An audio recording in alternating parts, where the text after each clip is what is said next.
You want to know what liberating is, Trey? Yeah.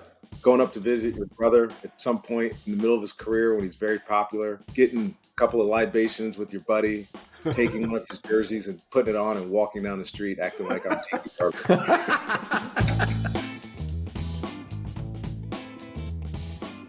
Hey everybody, what's up? Trey Wingo here. Welcome into another episode of Half Forgotten History. Glad you're with us. You know, the NFL is sort of littered with brothers that have played at a very high level. Obviously, Peyton and Eli come to mind. Right now, the Diggs brothers, Stephon and Trayvon, are playing very well for their respective teams. You've had the Fuller family. A bunch of them play defensive backs. Bruce and Clay Matthews, legendary brothers of an incredible first family of football. But what about twins? You have the McCourty brothers, sure. You have the Griffin brothers that have played. But perhaps no better set of twin brothers to play in the NFL than the Barbers, Tiki and Ronde. I recently got a chance to sit down with both of them, and let's just say the competitive spirit between these two started very, very early. All right, let's start off with an easy question for you guys, like basic piece of cake. Best athlete ever from Cave Springs High School is? Ronde Barber. Maybe JJ Redick. No. Somebody that can hit spot-up jumpers is a better athlete than a guy that was a national champion in hurdles. Dude, JJ Redick got jacked. He got jacked at the end of his career. He had tats. Looked like a badass, man. He's pretty much badass. But he's clearly the third best athlete out of Cave Spring High School. So who's won? Me. Come on. I was faster. I was stronger. More storied. More storied. I think we're gonna need a detailed explanation of what that means. More storied. I think storied means he was fortunate enough to get drafted by the New York Giants and not the Tampa. By the way, just so people know, like the brother thing here, because before I had your number on, I had Tiki's, and I was texting Tiki and said, "Hey, we'd love to get you on." He goes, "This is a quote here from Tiki about you." He says, "It's all on my Hall of Fame bound, I only golf in life brother. I'll let you know next week." So is that an accurate assessment of your life as we know it now? One of those two statements is very true. The other one hopefully will be true sometime sooner rather than later. But yeah, that's me every day. But I mean, I'm busy. I do other stuff. I'm general chairman of the Valspar Championship. I wish I could touch you. You're like steaming over there. But it's at least working. Honorary titles are the best titles because you decide when you want to do anything. When did you guys think, like maybe growing up, did you think, hey, we might both have a chance to do this and play on the highest level of football? Growing up? Yeah. That didn't happen for me until my third year in college. I would say growing up, I don't even know if that was necessarily a goal or a dream, Trey. It wasn't my dream. Yeah, we were into other things, and sport was just something else that we did. To answer the question, it wasn't even really growing up. We were in college when I kind of figured I had success in high school. We both had success in high school. I was ACC Rookie of the Year my second year because I was redshirted, and then I was All AC my second year. So in my third year, I was like, you know what? It's probably pretty certain that I can play on the next level. But it wasn't like a realization. It was just kind of kept getting better and better. Because I remember the first time I went to college, my first day we stepped on the campus of Virginia, man, I looked at some of these dudes, and we came from a small high school. Cave Spring High School is a pretty small high school, lower classification. And we walked into Virginia, and I was like, I can't play with these guys. These guys are so much bigger than anybody that we came against in high school. But you know, as you continue to get better, and you just realize that maybe your skill and size and all that thing works to your advantage. Yeah, it became a realization. Ronde's been gone for too long from University of Virginia. 25-year anniversary coming up here in a little bit. And we call it grounds, not campus, by the way. My dream, Trey, was to be an astronaut. Really? We're Challenger kids. So in 86, the Challenger explodes. We're 11 years old, and the world was taking a fascination and everything that happened there. And every kid started going to space camps. But we couldn't afford to go to space camp. So my dream was, all right, if I can't go to space camps, I just want to be an astronaut then. So my mom would tell me, you got to make straight A's. So I made straight A's and, was valedictorian, one of my valedictorians of the high school, and go to UVA, and I study engineering because I want to get in the nuclear engineering program and ultimately try to become an astronaut. And then business and the business school and football got in the way. And that's kind of when I realized maybe I could be good at this thing, but it didn't happen. And I was not joking. It didn't happen until my third year at UVA. So literally, if I'm reading this correctly, you wanted to be a rocket scientist as much as anything else. I did. Yeah. I did. And then I wanted to be an internet mogul. And because think about when we were in college, it was 1993 to 1997. The internet boom was just about to happen. And I'm always wondering, what would have happened if I had studied or stayed studying database design and management, which is what I did in college. That's what my degree is in, instead of playing football. Would I have been an internet billionaire? Who knows? You might have been Mark Cuban. You might have been like Mark Cuban. I know, right? Seriously. You would have definitely been something. By the way, my daughter did go to space camp. and now she's at the University of Chicago trying to be an astronaut. Is that she's trying to be that, really? No, she's not going to be an astronaut. She's studying computer science. Computer science is data, media arts and design, and she's a writer. She's a creative writer. But yeah, she did go to space camp. I can't say that I had that track, Trey. I never thought about being an astronaut. So if I would have known what I know now, then I could have easily started broadcast.com. Easily. Well, it's like the old line, wise youth wasted on the young, right? We figured all out. That's right. After we're through the sweet spot when we really could have benefited from it. So I know it. If it was other things that you guys were doing when you were younger, when did you start getting really competitive? Because brothers are always competitive, and twins have got to be sort of even more competitive, right?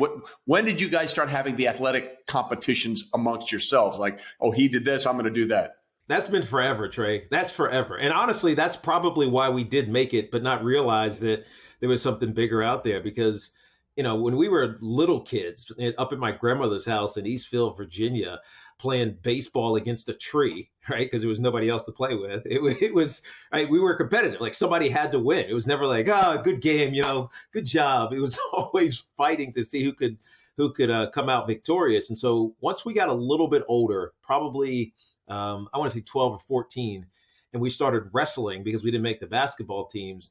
That's when the competition became like, all right, we're the same size. Do you want to fight? Do you want to wrestle me, or do you want to go down a weight? And so Ronde went down 10 pounds a weight class to 126, I think it was. No. Come on. I was like 112. 112? It was tiny.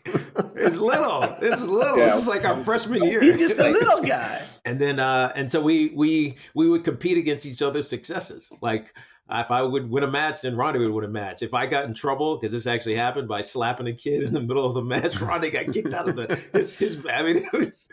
was, I don't know. We were just always competitive, but not directly against each other, because we would always do different things. He'd go down a weight class. He played defense. I played offense. He ran hurdles. I was a long jumper. It was just really against each other's successes. I refused to fail if my brother was successful. And I think the same thing happened the other way around. It pushed you guys, right? Yeah. And to add, some more color to that, to those comments, one of us was always more successful, and it's the one that's on top of this four-way box here. I was Tiki. He's not lying. Tiki was always better at everything else, right? Yeah. He's already said it. There's no way I was going to be smarter than him. You can't beat the valedictorian. He was just smarter than me. I took one AP class with him. I think it was AP biology. It was Dr. Ross's class, wasn't it? Tiki? That's right, Dr. Ross. She was the best. It's my favorite teacher ever. And I get in this class, and I'm like, I can hang. Dude, I'm 2 weeks in, Trey. I'm like, I got to get out of this. Swimming. There's definitely one thing that I have not, and that is smarter than Tiki. However, the athletic prowess, it definitely fell on my shoulder. Well, you're older by 7 minutes, right? You're the older brother by 7 minutes. That's one way to look at it. But the things that I did in sport, like I hurdled, right? We both wrestled, but I hurdled. I started hurdling when I was in 7th grade, maybe 6th grade. And Tiki was a long jumper.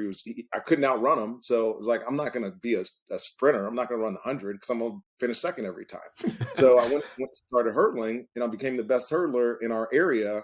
By the time I was in ninth grade. In 10th grade, I go to high school, and I went state as a sophomore, my first year in high school. And it was, was my success better than his success? Not necessarily, but for accomplishment wise, I actually ended up doing a lot more than Tiki, and it worked out that way all the way through our career. I mean, he retired 6 years before me. I made a couple more Pro Bowls. I won a Super Bowl. He didn't win this.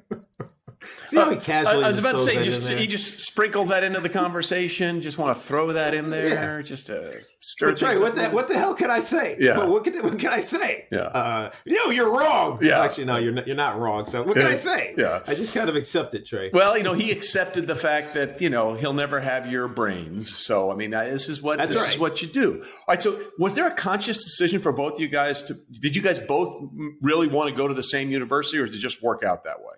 Yeah, that was a non-starter. If we weren't both being recruited by ex college, Clemson, Michigan, North Carolina, Virginia, obviously where we went, they weren't even in the conversation. Yeah, it was easy to do that.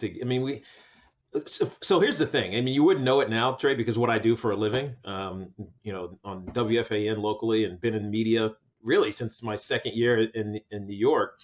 But we were really shy growing up. Like, if we didn't know you, we wouldn't have a conversation with you. If I didn't know you, I wouldn't talk to you, and I wouldn't look at you. It was just, I don't know. I tend to gravitate toward my brother instead of trying to have a conversation with anybody else.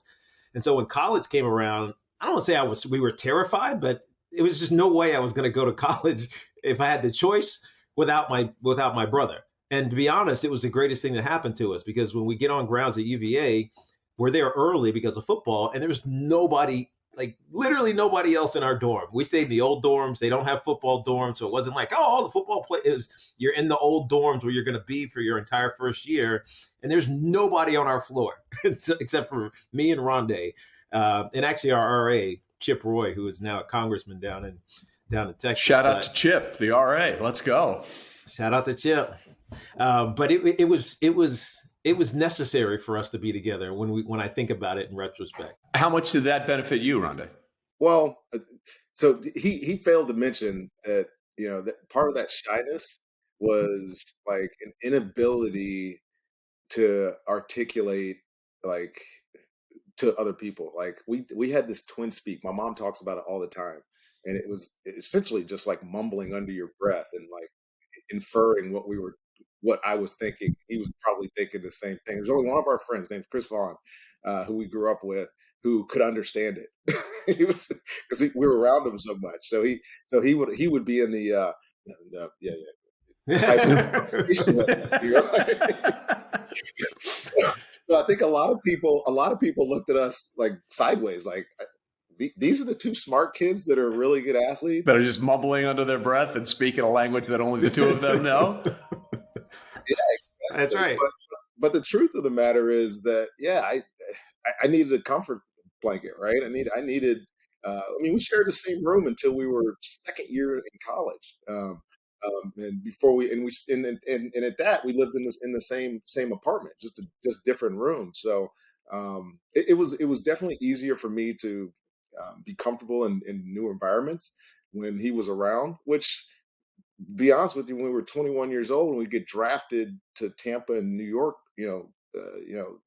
respectively, it's a culture shock. It's like, I'm getting in my car and heading 14 hours south, and he's going up to New York, and it's the first time that we've never, been in the same domicile. And it was a little surreal, to be honest with you. But I realized how much I had relied on Tiki all these years to have the feeling of acceptance and safety. Somebody could always beat my ideas off of.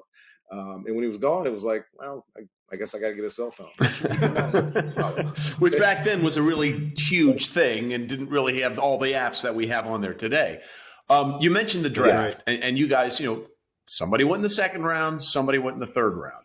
Was there a family competition about who was going to be drafted first? Actually, no, it was pretty clear. I mean, I was projected anywhere between the late first to early third, and Ronde kind of got a raw deal because he left school early, and back then, if you left school early, that something must have been wrong, right? Like, why are you leaving? You school? were the first to leave VA with if I'm not correct, the first to leave UVA with the year of eligibility left, right? I think I was. I remember George Welsh at the time. I told him, I'd already graduated. I graduated from the business school as well, from the McIntyre School of Commerce with Tiki. So I was done. All my other two roommates were done. They were fourth years too and leaving. And I was just going to have to stay on campus with my girlfriend, who I was ready to break up with anyway. So I decided, inspiration comes in many forms. That's all I'm saying. Right? Exactly. I've been all ACC 3 times. I had been an All-American. There was really nothing else for me to do. So I decided to leave. And I remember going and telling George, and George MF'd me for about 30 minutes, man. Yeah. George Welsh. Welsh. You're not ready. Ronde. I'm like, I'm ready, coach. but I didn't have this certainty. Tiki was a Heisman candidate his last year. I was the undersized, all ACC DB who may or may not have been good, but there was enough teams that had shown interest in me that I thought it was a good idea, and ultimately it was the right choice for me. But yeah, it was pretty unique for me to forego my 5th year, my senior year, football year, and come out. So, but I would do it all over again. I definitely want to go back. Yeah. All right. This seems like a perfect place to take our first break, because we'll talk after the break in this episode of Half Forgotten History about suddenly 2 different paths and how you guys stayed in touch and how your careers played out in the NFL. Stay with us. We're coming right back with Tiki and Ronde Barber, Half Forgotten History.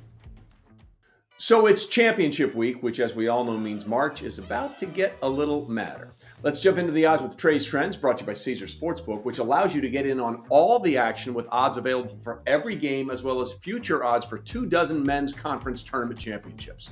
Sure to draw plenty of attention this week, obviously, is the ACC championship, the last one for Duke head coach Mike Krzyzewski. The Blue Devils, as you might expect, are the overwhelming favorites to win the ACC tourney at -125, something they have done 15 times under Coach K, most recently in 2019. Now, North Carolina, which spoiled Coach K's Cameron farewell on Saturday, has the second lowest odds at +550. Behind the Tar Heels are Virginia Tech at 900, and then Notre Dame and Wake Forest at +1000. But something to consider here: losing the conference tournament isn't necessarily a bad thing in the long run. Just one conference tournament champion has emerged as the national champ in the previous 7 years. That would be Villanova back in 2018. In fact, the last 2 national champs, Baylor in 2021 and Virginia in 2019, lost in the semifinals of their respective conference tournaments. Find more of Trey's Trends, of course you know where, at Caesar Sports on Facebook, Twitter, Instagram, and YouTube.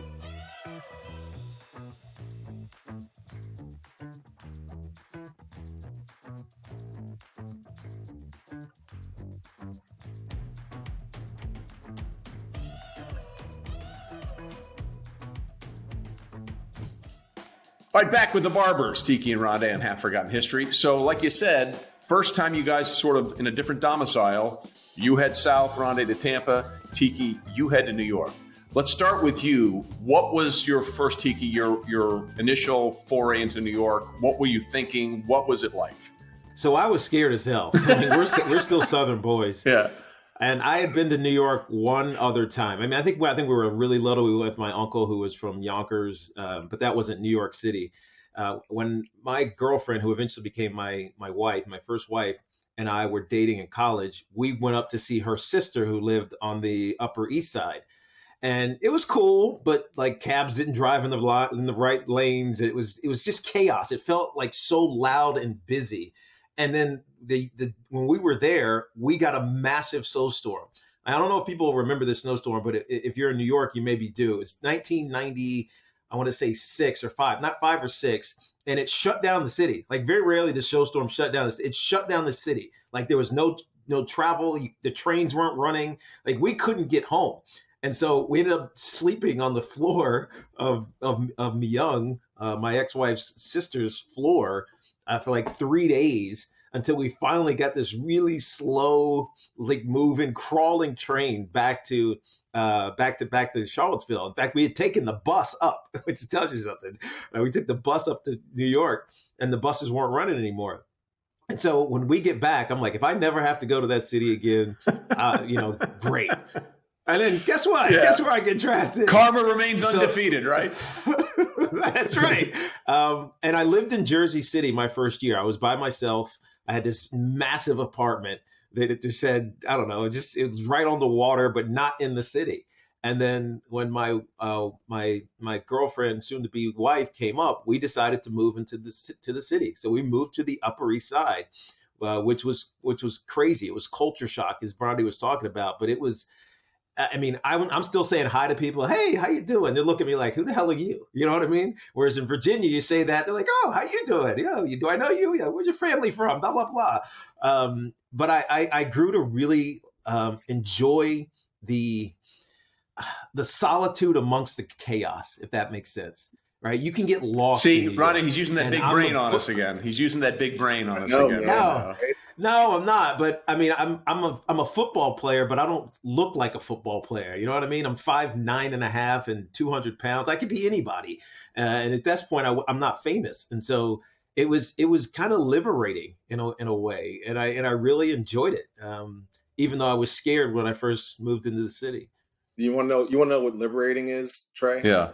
Going up to visit your brother at some point in the middle of his career when he's very popular, getting a couple of libations with your buddy, taking one of his jerseys and putting it on and walking down the street acting like I'm Tiki Barber.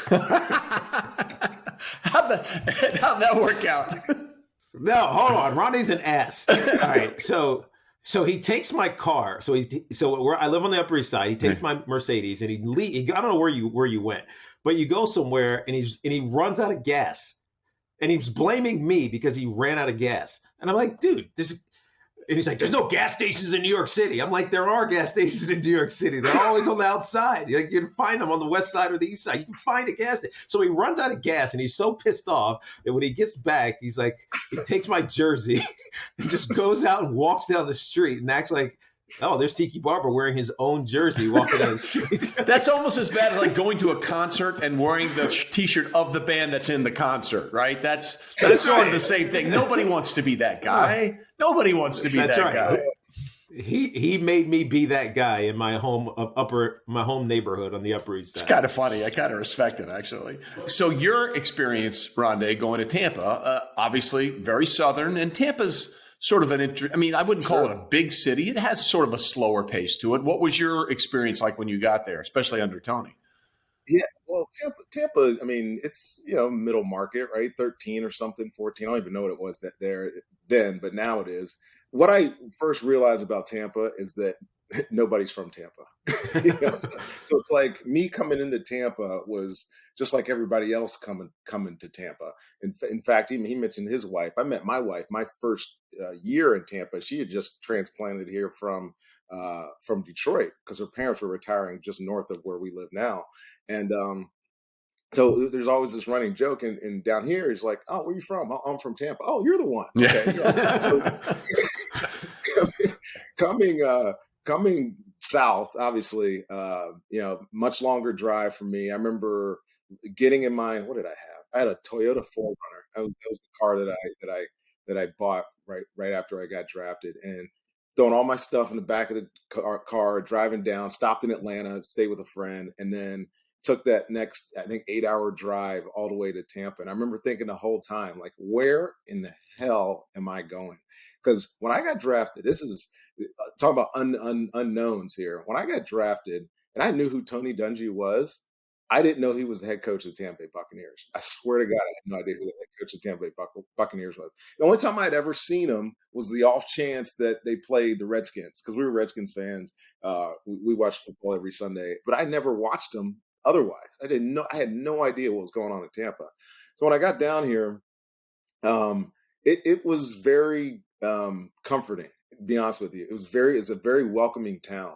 And I was benefited, to be honest with you, by the guys that got drafted with me, because Tiki and Warrick Dunn had been all ACC. That they were, the talk of our conference. Well, Warrick gets drafted the same year I do, and we end up being roommates. It's a good draft, by the way. That's a pretty good draft. Yeah, it's a great we ended up being roommates for about 5 or 6 months because he was building a house. His house got done. I was in an extended stay, and he asked me to come live with him. And so I did until my house was done. But we were roommates for a good long time. And I'm not saying that Warrick took the place of Tiki, but he gave me somebody else that I was familiar with because I played against him, obviously. I've been on all these banquets with him the previous couple of years.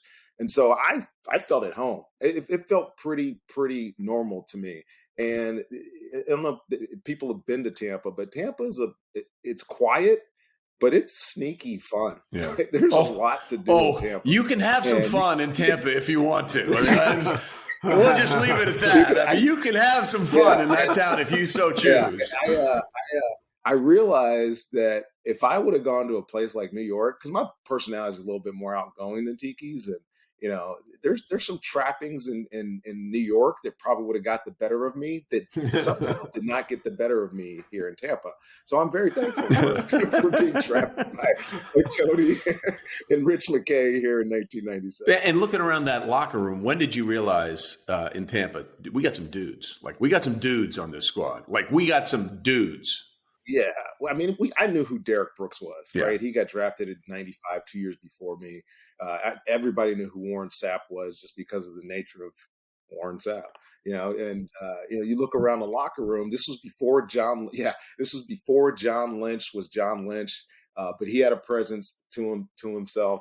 Tiki, you remember Marcus Jones, don't you? Of course, man. North Carolina, the biggest human being in the world, like massive. We played Marcus his last year at Virginia, and I saw this guy, and I was like, this guy's a mountain of a person. He's in the locker room when I get to Tampa. I didn't know he was in Tampa, but he's here, and I'm like, God, look at this team. And my year, the year I got drafted, we had Allstott on our team. We had drafted Riddell Anthony that year. Riddell Anthony, there's a name. We had dudes. We had Pro Bowl type of players on our team already, and we weren't really a good team. So trying to fit into that mix was definitely a struggle, and I struggled my first year. I didn't play a single snap until week, I think it was 9. I played nickel that game and got beat so bad I didn't play again until the playoffs. So I played one regular season game my first year, and just realized what it was going to take to match up to these personalities and these great players in our locker room. And to be honest with you, Trey, that little stumble, that little hiccup at the beginning of my career was motivation that lasted me throughout the rest of my career. And so I was fortunate to come into a locker room full of dudes, guys that really understood how to be professionals and play football. And I had great coaches. You know Herm. We could do a whole show on Herm. Yeah, when I was struggling early in my career, he was always like, "You're going to get your chance, man. You're going to get your chance. Just stick with it. Just stick with it." I remember he called me. We played Detroit in the first round of playoffs that year. We beat them, and we were going to Green Bay. And the nickelback the prior nickelback got hurt, and Herm came up to me and said, "Young man, you've had a great year. You're going to play this week." And I was like, "Me? Brett Favre and the Packers? Are you crazy?"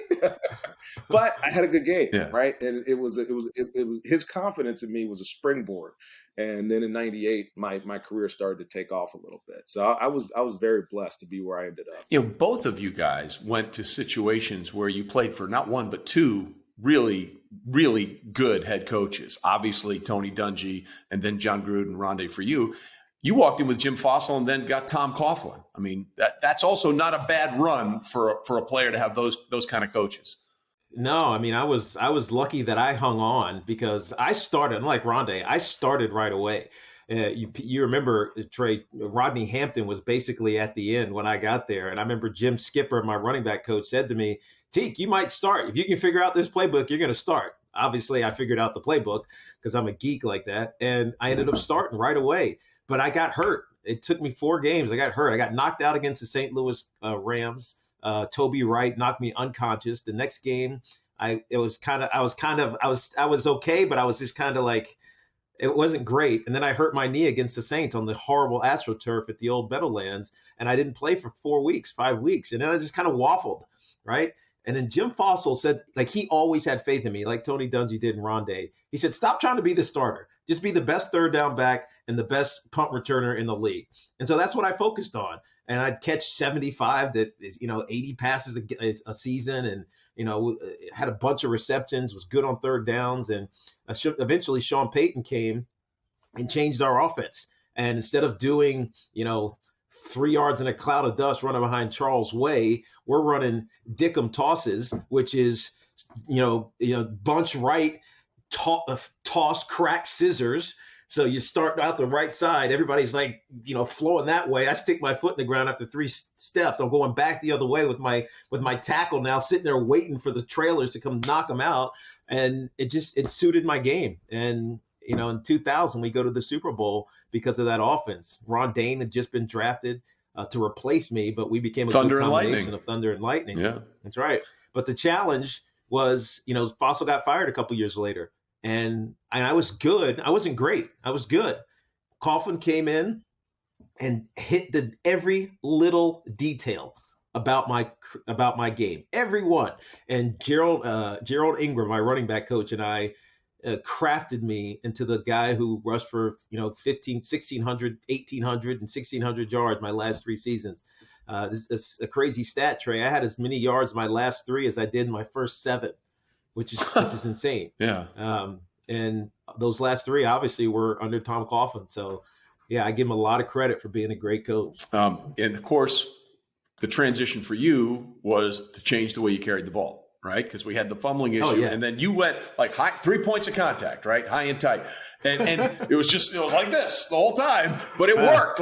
Hey, you know what that was? Yeah. You know what that was? So here's the thing. I'll take you. So Thomas George, who wrote for the New York Times, we're at training camp, and at training camp I would always just hang out. I never wanted to take naps at training camp. I just wanted to hang out, and I'd sit with the media. Like they wouldn't let the media in for lunch until the players were out, and I would just sit there. And eventually I was just like, just come in, like just come in and eat. And so I ended up getting tight with a lot of the writers and the beat writers. And Thomas George comes up to me one day and goes, "You got a fumbling problem." I was like, "The hell with you. I don't have a fumbling problem." He's like, "Look at the numbers." I was like, "Dude, I do have a fumbling problem." but I didn't don't lie. I didn't know how to fix it. Yeah. Right. It's like, hold it tighter. Like it was just, I don't know. It's just like this, this random fix that people think can happen until Gerald Ingram said it's mechanical. It has nothing to do with how hard you hold the football. It's all mechanical. Tom Coughlin's got Tiki, you got to keep it high and tight. And Gerald Ingram was like, here's what high and tight actually means. It means having the ball with 3 points of contact, your fingers, obviously, your forearm, and then most importantly, against your body. So the ball's got to be high and tight and your elbow's got to be against your body. And then the last component was when you go into contact, like you feel a guy coming to just swipe at you, cover yourself. Off ball hand, on ball wrist, just cover yourself. So you get into this like little ball like this. You go through contact like this, which allows you to bust through. You keep running. It changes your running cadence a little bit, but it actually makes you more efficient as a runner. And so all of a sudden, like just this little change turned me into this explosive, like compact runner who was all of a sudden breaking big plays and never being a liability. And, it changed my career, changed the trajectory of my career. But the reason I never took it away from here, because when I'm wide open, I could just run however I wanted.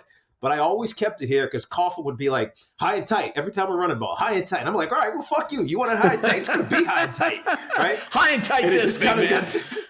Exactly. So it got stuck up there. And it's just how I finished my career. And people still talk about it. The funny thing is we used to work out his last couple of years. I used to go up and work out with him at this guy, Joe Carini's gym, right? And yeah, may he rest in peace. He just passed away recently. But the funny thing is we'd be throwing all this weight around. But then Tiki would get on the treadmill and he'd get a damn football and it would be sitting like this while he's sprinting on the treadmill. With the football. With the football. What are you doing right now? Are you actually running high and tight on a treadmill right now? And he was. Learn behavior. Okay. Right? Learn behavior. That's your process. That's your process. Trey. Yeah. Trey, and this is success in anything, but success is intentional, right? It doesn't just happen by accident. Like people who do great things in life, it's not because, you were lucky in the right place. No, you prepared for it. Luck is when preparation meets opportunity. Yeah, that's the cliche, but it's really an intentionality on being successful. Correct. You know what I mean? You ask anybody who has been they can walk the path that led to their success. It wasn't like, I just kind of met this guy and this. It's you have to think that way. And so that's what it was for me. Well, I love that because Case Keenum, when he had to play for Baker Mayfield this past season, was asked a question after he had a short week. It was a Thursday, and he came in and won and said, they asked him, how did you get ready? And his response was, you don't have to get ready if you stay ready, which is sort of the same thing. Right? Put yourself in that mentality that this is what's going to happen, and I'm going to meet that opportunity. Everyone talks about the Super Bowl being the biggest thing in the world. And obviously, Ronde, you guys destroyed the Raiders in that game 48-21. What was that like for you? Was it what everyone built it up to be in your mind, or how did it all play out? The Super Bowl, to be honest with you, was, well, I'll take you back. So we go to the NFC Championship game in 1999. Remember, we played the greatest show on turf. Yeah. We lose 11-6. 11-6, whatever. There's a 5-point loss to a team that everybody anticipated putting up, 30, 40 points every single week. Our defense felt like it was good enough to win a Super Bowl from that year on. And then it was 3 years later until we were actually in the Super Bowl. We kept hitting the same speed bump. We kept losing to Philly. We go to the playoffs, lose first round to Philly. Next year, go to playoffs, lose first round to Philly. It's what essentially precipitated Tony Dungy getting fired and bringing in John Gruden. So there was a certain accountability that was very visible on defense to the way that we play. We were top 10 defense for about 10 years in the NFL, which is unheard of. It's unprecedented. But it really wasn't the same type of feeling on offense. And what John gave us was that same feeling on offense. Like, we're going to go put up great numbers and score a bunch of touchdowns. Now, in reality, our numbers weren't any better in John's first year, the year that we won the Super Bowl, than they were in Tony's last year on offense. But the intentionality was there, bouncing back to what Tiki was saying. And so there was a certain bar that needed to be raised. And even though we were really good on defense, we knew our bar needed to be raised even higher. I remember John came in and challenged us that year, and he said, it's a little known what he told us. Obviously, he came in, everybody said this, we're going to win a Super Bowl this year, blah, blah, blah. Everybody says it every year. But he challenged us. He said, if we get 9 scores on defense this year, we're going to win a Super Bowl, right? At the end of the Super Bowl, Derek Brooks picks off Rich Gannon. We're playing cover 2. We're playing our base, simple-ass cover 2. They're trying to get back in. His offense is perfect for this defense that we're playing. He picks it off. He goes and scores. It's our 9th touchdown of the year on defense. People don't really correlate that, but to us, it was very, very significant. Now, to answer your question about winning the Super Bowl, it was boring as hell. We knew after we went to Philly in the NFC Championship game the week before, there was no bye week that year. We played the NFC Championship the week before. We knew that after we beat Philly, in Philly, closed down the vet, that we were Super Bowl champions. There wasn't a team that was going to beat us. We crossed our hurdle. We conquered our adversary, and whoever was next was just a stepping stone for us finally getting our championship. And it sounds prophetic or whatever. Everybody thinks that it's a team of destiny. Well, in our minds, that was our destiny. And once we beat Philly, we knew that we were going to win the Super Bowl, and we did. And I was watching the halftime show in the locker room at halftime because it really wasn't that much of a game. It was by the halftime. I think everybody knew where that one was headed. How much pride do you, Tiki, take from a twin perspective, seeing him get the ring? It was amazing. And there's a backstory to this as well. So that was also the year that my New York Giants had one of the worst playoff losses in playoff history. We went to San Francisco. We were up by 24. Trey Junkin in that game. And they stormed back because we decided to play man on Terrell Owens the entire second half. And God bless Jason Sehorn. He just couldn't keep up. And ultimately they beat us. But my manager, our collective manager, left me a voicemail in the middle of that game. And I heard it after the game, obviously. Trey Junkin dribbles it back. He'd been there for a cup of coffee. They don't call the pass interference on Rick Soyberg, who checked in as an eligible tight end, whatever. All of these things are accurate. Mark Lepselter left the message on my phone, like, this is awesome. You guys are going to be playing your brother in the divisional round of the play. It's going to be, I can't wait. It's going to be great. Dude, I almost didn't forgive him ever. Yeah. Just that.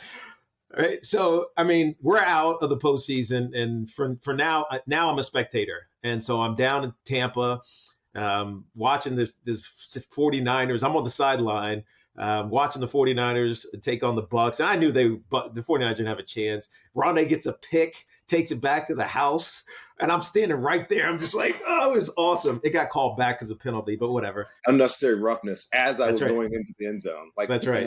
Really? Yeah. And then the following week, I was in Philadelphia, which has created a talking point for me, Trey, that I will always use, always. So I'm at that game. I remember I had this like brown trench coat on. It was freezing, like utterly freezing. I'm also on the sideline. Why they let me on the sideline, I don't know, but I'm on the sideline in Philadelphia. You're probably safer there than in the stadium. I definitely was safer there. And, you know, I see this play because, like, we remember how this thing transpired. The Bucs got about to a big lead. Joe Jurevicius has a touchdown. But all of a sudden, Philly's like, they're starting to, like, feel it. They're starting to come back. Right? Donovan McNabb has this bomb that they throw down the field. They're within a score and a half. And it's like, all right, here come the Eagles. The crowd is going insane. Like, fly, you go, we got fly. And then all of a sudden, it's like you can hear a pin drop. Because Donovan McNabb gets fooled, thinking Ronde's coming off the edge, and Ronde's just playing cover 2, I think. He's just dropping into his zone. Donovan doesn't see him. He picks it, goes 92 yards for a touchdown. And again, I'm just standing there like, oh, this is amazing. And so now, I get asked often, Teak, Philadelphia fans, man, I hated you. I respected you because you're so good, but man, I hated you. And I always say, I promise you hate my brother more. And they think about it for half a second, and they're like, yeah, you know what? You're right. You're all right, man. Your brother, though, forget him. Yeah. But, I mean, Ronde had told me leading into the Super Bowl, was out in San Diego. I stayed in Los Angeles. I was like, what's this game going to be like? He's like, we practice against every single play we know we're going to see. And so it was a little bit anticlimactic, as he mentioned. But I remember being there, getting down on the field, and I felt as much joy as he did. You know, it's so much pride to see someone who's basically the same zygote as me winning a Super Bowl. So it's just, I mean, it was awesome. Trey, there's a funny picture. It's not funny. It's a Super Bowl picture in our facility at One Buck Place. And it's an overhead camera shooting down at the crowd, all the people that were on the field. And in the right-hand corner, there's this dude wearing a Visa hat, and he looks exactly like me. He had a different pass. He had a different pass to get on the field. Yeah, every time I walk by that picture, I was like, look, Tiki's in this picture. And they're like, where? That's right. And by the way, I wore that Visa hat because Ronde and I had done a Visa commercial that year. It was for the Visa check card. It's when they first put your picture on the card. And there was this girl that was the teller at this flower shop that Ronde and I went to, which, by the way, that girl lived in the building next to me on the Upper East Side. It's crazy. Yeah. As crazy as that is. Yes. But anyways, she was looking at the check card going, well, it looks like you, but it could be you. But they made it into a Super Bowl commercial. So they changed it when Ronde and the Bucs got in the Super Bowl to, well, it looks like you, but it could be you. Well, you're playing in the Super Bowl and you're not. It was kind of awesome how they adapted that. It was cool. That's great. All right, why don't we take our second break, and when we'll come back with the Barbers, we'll talk about some interesting things in a rapid fire way. That's next with the Tiki Barber and Ronde Barber. Stay with us. So it's championship week, which, as we all know, means March is about to get a little madder. Let's jump into the odds with Trey's Trends, brought to you by Caesars Sportsbook, which allows you to get in on all the action with odds available for every game, as well as future odds for 24 men's conference tournament championships. Sure to draw plenty of attention this week, obviously, is the ACC championship, the last one for Duke head coach Mike Krzyzewski. The Blue Devils, as you might expect, are the overwhelming favorites to win the ACC tourney at minus 125, something they have done 15 times under Coach K, most recently in 2019. Now, North Carolina, which spoiled Coach K's Cameron farewell on Saturday, has the second lowest odds at plus 550. Behind the Tar Heels are Virginia Tech at 900, and then Notre Dame and Wake Forest at plus 1,000. But something to consider here. Losing the conference tournament isn't necessarily a bad thing in the long run. Just one conference tournament champion has emerged as the national champ, in the previous 7 years. That would be Villanova back in 2018. In fact, the last two national champs, Baylor in 2021 and Virginia in 2019, lost in the semifinals of their respective conference tournaments. Find more of Trey's trends, of course you know where, at Caesar Sports on Facebook, Twitter, Instagram, and YouTube.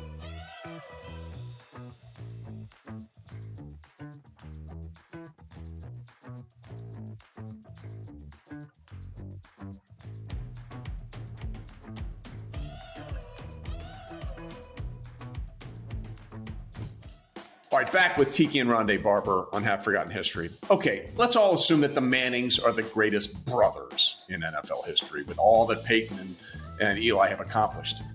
Are you guys the best twins in NFL history? Because I'm looking at other ones. I got the Pounceys. I've got the McCourties, you know? Well, I think if you look at, I don't want to be cocky, but go ahead and be cocky, Tiki. Ronde's an all-timer in the Tampa Bay Buccaneers, and I have the all-time leading rushing record for the New York Giants. So good enough for me. Relative to the places that we played at, I think, yeah, you have to say that.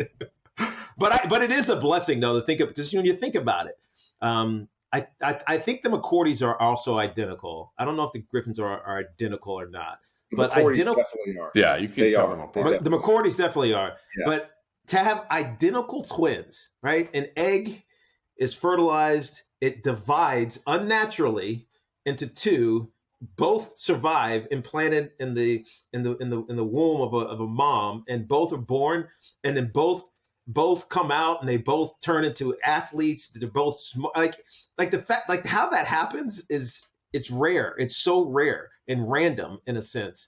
So I don't remember what my point was, but like I seriously, but it's just I marvel at it. Yeah. Like the fact that we both made it. You know what I mean? You just want to tell everybody how smart you are. Well, no, I don't. I honestly think about that. He knew that because he knows where the next question's going, right? Because he knew, okay, this is going to be the big brain because the next question is going to be, and listen, as we're taping this, it's still to be decided. I believe it's eventually going to happen. What would it mean for you, Ronde, to be inducted into the Hall of Fame? And then Tiki, after he answers, what would it mean for you to have him in the Hall?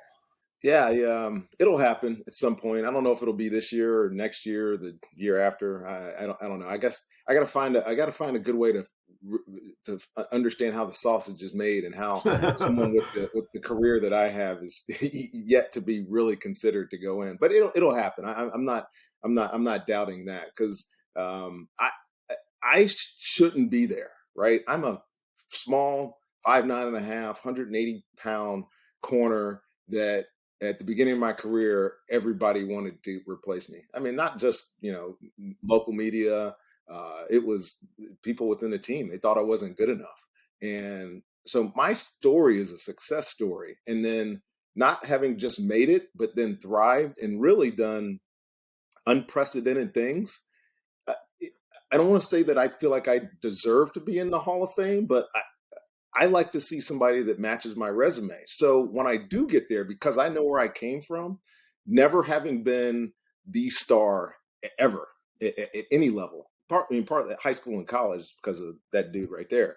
But even in Tampa, I played on a team that already has now 3 Hall of Famers on it. So it was easy for me and my accomplishments to be overlooked and to be just another guy in the system. But in reality, I know what I did. I intentionally made myself into the player that I was. And then there's nobody that's ever come close to doing what I've done. And I don't think that there ever will be. If there's one, it's Charles Woodson. And he was a first ballot Hall of Famer. And I've been waiting for 5 years. So when I do get in, and I hope it's sooner rather than later, I don't think it'll be a relief. It'll be a sense of vindication. No, it'll be a sense of I told you so. Yeah. You know what? I shouldn't be here, but I told you I would be, and here I am. So that's kind of what I'm looking forward to. And I'm trust me, I'm a humble athlete in the sense that I understand it is a very select hall. It is not very many people in the Pro Football Hall of Fame. The numbers are the numbers at this point. Yeah, but I think when you measure my accomplishments with the people that are my peers, I think I measure up pretty fair. Tiki, we'll let you have the last word here. Yeah, on Ronde in particular, I couldn't be more proud of my twin. Look, I know that getting into the Hall of Fame is often about a narrative more than anything. And Ronde's story is fantastic. And when that happens, because I know it's going to happen, I'm going to be right there beside him, like I've been beside him every step of the way, and just like he's been beside me every step of the way. And I can't wait for that day. Who knows when it ultimately transpires, but I know that Geraldine Barber, our mother, who called us before every single game and said, "Play proud," who had a double mastectomy on a Saturday and was at our game the next Saturday, despite being advised not to, will cry her eyes out and know that she produced two great boys. And that's what's going to stick with me. Well, guys, this has been an unbelievable episode. It was great to get both of you on at the same time, and I'm glad we could work around Ronde's busy golf schedule. So more than anything else, that was more cold outside. That was more cold outside. Cold. You don't know from cold. Talk to Tiki, like you don't already. Talk to Tiki about cold. But anyway, both of you guys. It's 11 degrees. Yeah. Thank you so much for the time, and continued success with both of you, and really appreciate it. Thank you, Trey. Thank you, Trey. Appreciate you having us. So once again, thanks to Tiki and Ronde for sharing their time together. Hopefully sooner rather than later, Ronde will get his just reward, a gold jacket that goes to being a member of the Pro Football Hall of Fame. And speaking of the Pro Football Hall of Fame, our next guest resides in Canton, Ohio, but it was a long journey for him to get there. He had to go to Canada to prove he could play quarterback simply because of the color of his skin. But when he showed up in the NFL, not only did he throw one of the prettiest spirals you'll ever see, he also paved the way for so many black quarterbacks that are now starting around the NFL, and it's not just a thing anymore. I'm talking about, of course, Hall of Famer Warren Moon. That's next week's guest on Half Forgotten History. We'll see you then.